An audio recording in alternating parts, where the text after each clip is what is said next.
मंचावरील सर्व मान्यवर, श्री देवराम दादा गुडगे प्रतिष्ठानचे माननीय डॉक्टर नंदकुमारजी गुडगे, ॲडव्होकेट अविनाशजी गुडगे, त्यांचा परिवार, आज ज्यांच्या विनंतीमुळे मी इथे आलो ते आमचे पत्रकार वैशाली जी आहेर,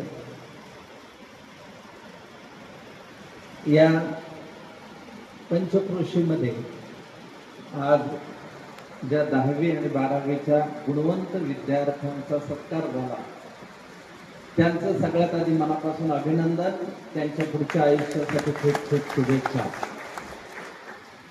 नेहमी लक्षात ठेवा, ज्ञान हे कुठल्या एका वर्गाची वर्णाची कधीही मक्तेदारी नाही। तुम्ही सगळे जिल्हा परिषद शाळेचे आहेत ना, मग तुमचं ते गुणवत्ता आहेच की। म्हणजे मला नेहमी असं वाटतं, या शिक्षण व्यवस्थेमधलं थोडं मी विनोदी कलावंत असल्यामुळे माझ्या उपरोधी घेतात, मला असं वाटतं की 1 लाख रुपये वार्षिक फी भरणारा विद्यार्थी आणि जिल्हा परिषदच्या शाळेत 83 फी भरणारा विद्यार्थी यांना आपण पहिल्या दिवसापासूनच सामाजिक स्तरावर वेगळं करतोय का, याचा विचार सर्व बुद्धिमंतांनी करणं गरजेचं आहे। विद्यार्थी जर इथूनच फाटे फोडले विद्यार्थ्यांना, ते पुढे एकत्र कसं येणार, हा मूळ विचार। पण आता तुम्हाला काही महत्वाच्या गोष्टी सांग, मी गोडगे साहेबांना एक विनंती करेन, पुढच्या वेळेसपासून 2 गोष्टींना फाटा द्यायचे, म्हणजे बाहेर जे फटाके वाजतात ते बंद करायचे, त्याच्याऐवजी तेच पैसे या पोरांना दिले तरी चालतात, थोडे वाढवून दिले काही त्यांना नुसती सूट देण्यापेक्षा। हा जो खर्च आपण करतो विनाकारणच, एवढे बुके हार तुरे, ह्याच्यापेक्षा पुस्तकं आणि त्यांना काही धनादेश याची सुविधा केली तर ते उत्तम होईल। तुमच्या या उपक्रमाच्या 4थ्या वर्षी ही सूचना मी माझ्या वतीने तुम्हाला करतो।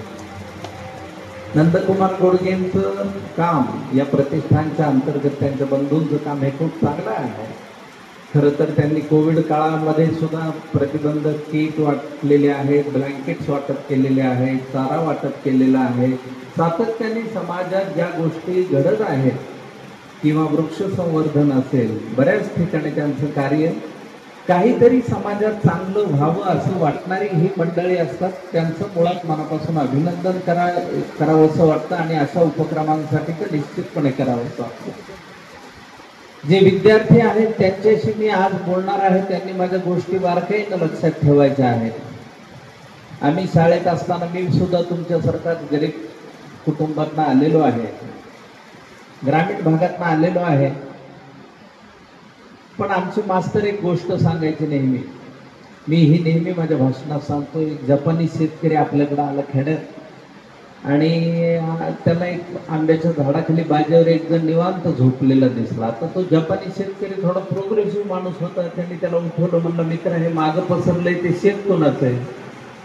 हा झोपेतनं उठला, वायतारला होता, म्हणलं मग आपलं शेत आहे। म्हणलं एवढं चांगलं शेत आहे, त्याची चांगली निगा राख, म्हणजे काय करू म्हणला, त्याचं चांगलं बी बियाणं पेर, बरं त्याने काय होईल म्हणला, तर चांगलं पाणी पुरवठा कर, त्याच्याने काय होईल म्हणला, आणि म्हणलं चांगले खतं कीटकनाशक वापर, त्याने काय होईल, तू जपानी म्हणला अरे अत्याधुनिक तंत्रज्ञान आलंय शेतीत ते वापर, त्याने काय होईल म्हणला, आणि म्हणलं तुझं पीक चांगलं येईल, मग काय होईल म्हणला, आणि म्हणलं उत्पादन वाढल तुझं, त्याने काय होईल, तर बाजारात चांगला भाव मिळेल तुझ्या मालाला, त्याच्याने काय होईल, तर तुझ्याकडं खूप पैसा येईल, मग काय होईल म्हणला, तर तुला आरामात राहता येईल। म्हणलं आता काय करायला लागलो मी, तर गोष्टीतला आळशी शेतकरी व्हायचं नाही। तुम्ही तुमच्या आयुष्याच्या पहिल्या टप्प्यावर हे जे यश मिळवले आहे, ही फक्त सुरुवात असते, एवढं लक्षात ठेवायचं, इथे थांबायचं नाही। आपल्याला चांगले मार्क मिळून बक्षीस मिळालं की ती धोक्याची सूचना समजायची।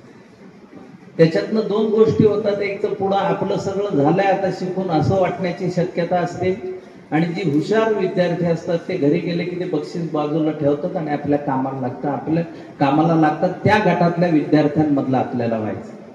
त्यामुळे आज आपलं कौतुक झालं, ही गोष्ट लगेचच उद्यापासून विसरून जायची. दररोज आपली पाठी पुसत राहणं ही खूप महत्वाची गोष्ट आहे असं मला वाटतं.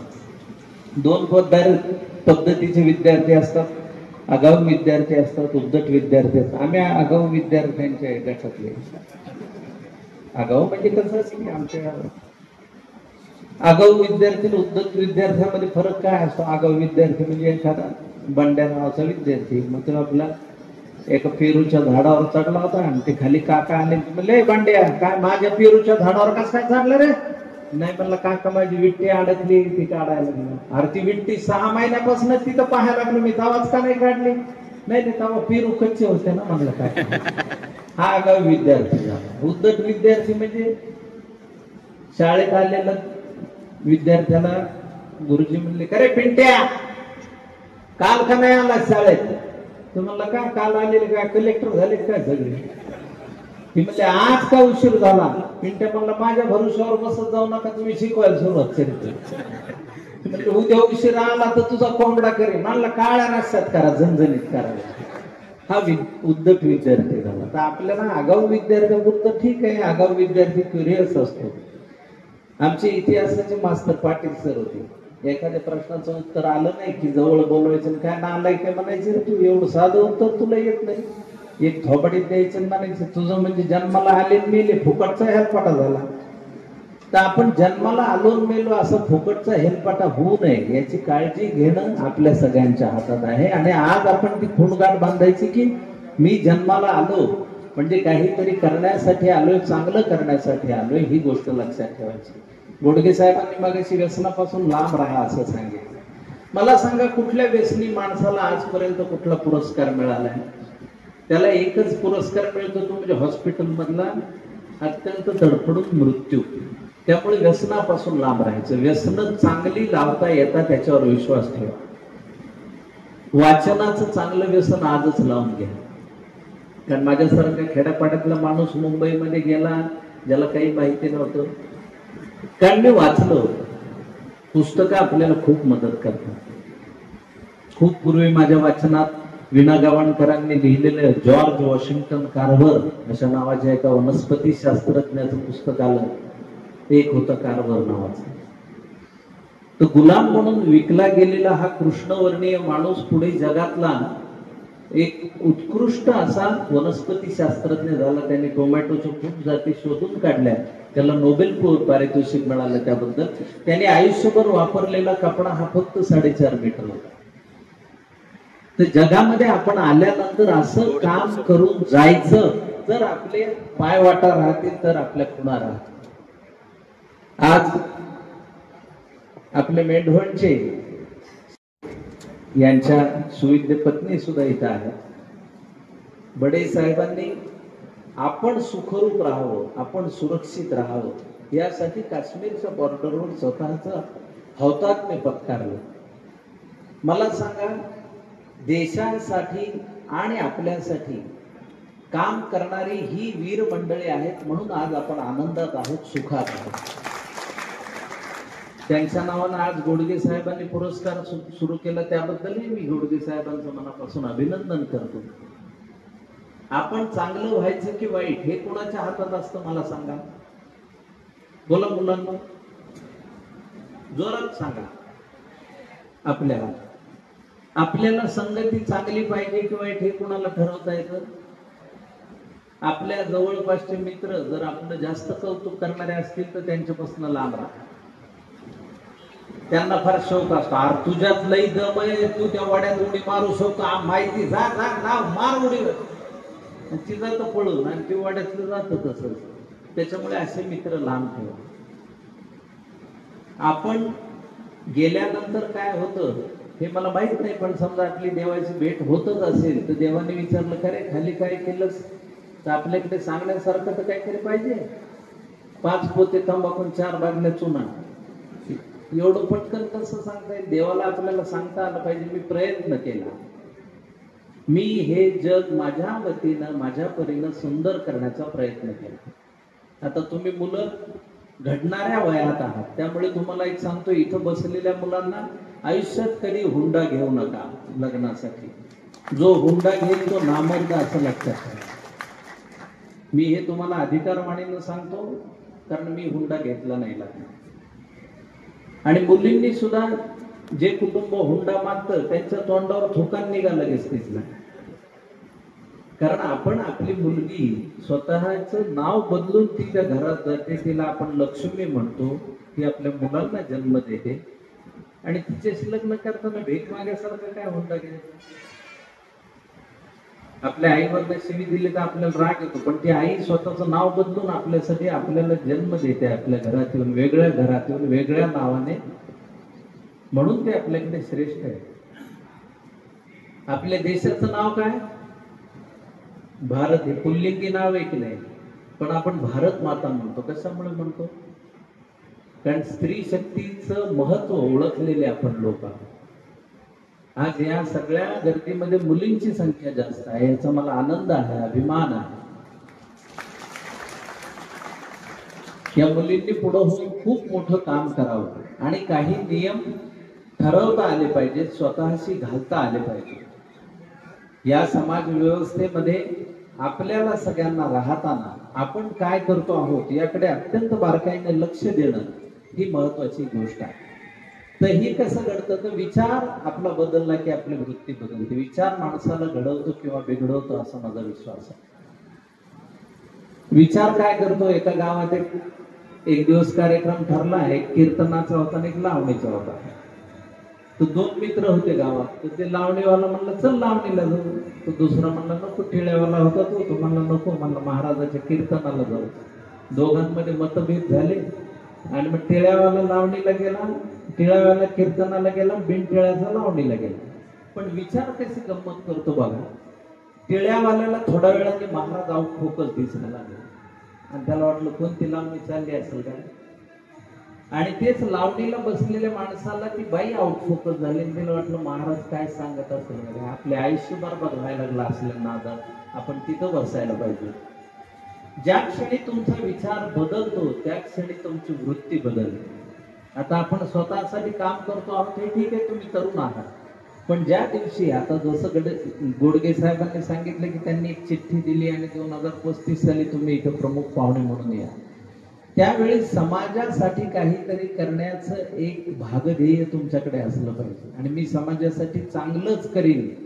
सध्याचं युग हे चांगल्या आणि वाईटाच्या युद्धाचं आहे, एवढं लक्षात ठेवा. आपण चांगल्या गटात आहोत की वाईट गटात आहोत हे ठरवता आलं पाहिजे. म्हणजे एका जंगलात एक आग लागली होती आणि एक चिमणी चोचीतनं पाणी आणून त्या आगीत टाकत होती. तिच्या खूप खेपा झाल्यावर तिकडे बसलेला एक कावळा हसायला लागला, म्हणलं तुझ्या पाण्याने थोडीच आग विझणार आहे. तर ती चिमणी म्हणाली आग विझेल की नाही मला माहित नाही माझ्या पाण्याने, पण उद्या या गोष्टीविषयी लिहिलं जाईल तेव्हा माझं नाव आग विझवणाऱ्यांच्या यादीत असेल, लावणाऱ्यांच्या नसेल, हे जास्त महत्त्वाचं. आपल्या सगळ्यांचं नाव आग विझवणाऱ्यांच्या यादीत असलं पाहिजे. तुम्ही साधा विचार करा, निसर्गाशी बोलणं आपण बंद केलेलं आहे. म्हणजे एखादा कारखाना असतो, त्यामध्ये यंत्र असतात, मग ती यंत्र रिनोव्हेट करण्यासाठी त्याचा घसारा मालकाने काढून ठेवलेला असतो. कारण ती यंत्र जुनी झाल्यावर तो नवीन रिनोव्हेट करतो. आपल्या घराचंही तसंच करतो ना आपण. घर जर जुनं झालं काही वर्षाने पैसे काढून रंगरंगोटी करतो, सगळं करतो. मग आपल्याला सातत्याने फुकट देणाऱ्या निसर्गाच्या घसाऱ्याचं काय, त्याच्यासाठी आपण काय करतो, हा विचार तुम्ही लोकांनी करायचा. कारण एक पिढी अशी येणार आहे की जी तुम्हाला, मला तर वाटतं पुढच्या पिढीपासून वर्ष श्राद्धच बंद होते. ते म्हणतील काय केलं हे, काय फोटो लावायचं हार घालायचं म्हणतील. झाड जगवणं, झाड लावणं, आता तुम्ही शिकता आहात, शिकता शिकता तुम्ही ही गोष्ट करू शकता. तुम्हाला जमेल तेवढी झाडं लावा आणि ती सगळी देशी झाडं लावायची. झाडाला फक्त 3 वर्ष सांभाळावं लागतं, त्याच्यानंतर झाड तुम्हाला सांभाळणार. तुम्हाला ही सवय लागली तर उद्या तुम्ही किती झाडं लावाल हे महत्वाचं नाही, पण तुम्ही कोणाला झाड तोडू देणार नाही हे महत्वाचं. तुम्ही सगळे विज्ञान शिकता, पण विज्ञानातून जे शोध लागले, विज्ञानाचं मला वाटणारा घोळ काय आहे, तर जो शोध लागला तो नेमका कोणत्या हातात जावा यावर विज्ञानाचं नियंत्रण नाही. तो शोध चांगले हातात आहे, वाईट हातात आहे, आपण सगळ्यांना माहिती आहे. तर आता विज्ञानाने गाडी शोधून काढली, त्यामुळे प्रवास सुलभ झाला. आपलं पटकन एका गावाहून दुसऱ्या गावाला येता यायला लागलं, पण त्या गाडीमुळं इंधनात संपत चाललं, प्रदूषण वाढत चाललं, अपघाताची संख्या वाढली. त्याच्या अनुषंगिक येणाऱ्या वाईट गोष्टींचा विचार होणं गरजेचं आहे. आपल्या सगळ्यांना चांगलं राहावं असं वाटतं, हे काही चुकीचं नाहीये, पण आपल्याला किती गरजेचं आहे चांगलं राहणं ह्याच्यावर विचार करणं महत्वाचं आहे. कुठलाही शोध लागला की तो कुठल्या हातात जातो ह्याच्याकडे पाहणं गरजेचं आहे. आज चंगळवाद, उपभोगवाद इतका वाढलेला आहे. त्यातून मग काय व्हायला लागलं, त्यातून स्पर्धा वाढली, ताणतणाव वाढले, एकमेकांविषयी हेवेदावे वाढले, त्याच्यानंतर हिंसाचार वाढला. तर समाजामध्ये आपल्याला कुठल्या पद्धतीचा समाज निर्माण करायचा ह्याचा विचार करणं गरजेचं आहे. मला सांगा, आनंद या शब्दाचा विरुद्धार्थी शब्द काय? कोण सांगते? आनंदाचा विरुद्धार्थी शब्द काय? आणि मग सुखाच्या विरुद्ध काय? आनंदाला विरुद्धार्थी शब्द नाहीये, सुखाला आहे. सुखाच्या विरुद्ध दुःख आहे. आनंद आणि सुखामध्ये काय फरक आहे? तर सुख म्हणजे तुम्ही भर रणरणत्या उन्हातनं एखाद्या ठिकाणी गेला आणि तिथं थंडगार एसी चालू असेल तर आहा, किंवा तुम्ही खूप तहानलेले असाल आणि तुम्हाला कोणीतरी एक मस्त पाण्याची बाटली आणून दिली, ग्लास आणून दिला, तुम्ही प्यायला, आहा, ह्याला सुख. हे खरं सुख असं म्हणतो. आनंद म्हणजे काय? गोडगे साहेब जे उपक्रम राबवतात त्याला आनंद म्हणतो. मी इतरांसाठी कुठलीही अपेक्षा न करता जे काम करतो त्यातून मला मिळणारी जी भावना आहे त्याला आनंद म्हणतो. त्यामुळे आनंद मिळवण्याचा प्रयत्न करा. जगामध्ये आनंद मिळवणं ही गोष्ट काय? मी एखाद्याला मदत केली की त्यामुळे मला जे समाधान लागतं त्याला आनंद म्हणतात. आपल्याबरोबरच इतरही लोक आनंदी होतील याची काळजी घेणं हे सगळ्यात महत्वाचं आहे. मी मगाशी जसं म्हणलं, आता आपला ग्रामीण भाग आहे, पण ग्रामीण भाग आणि शहरी भाग असं काही नाही. आता ज्ञान हे सकल संपन्न आहे.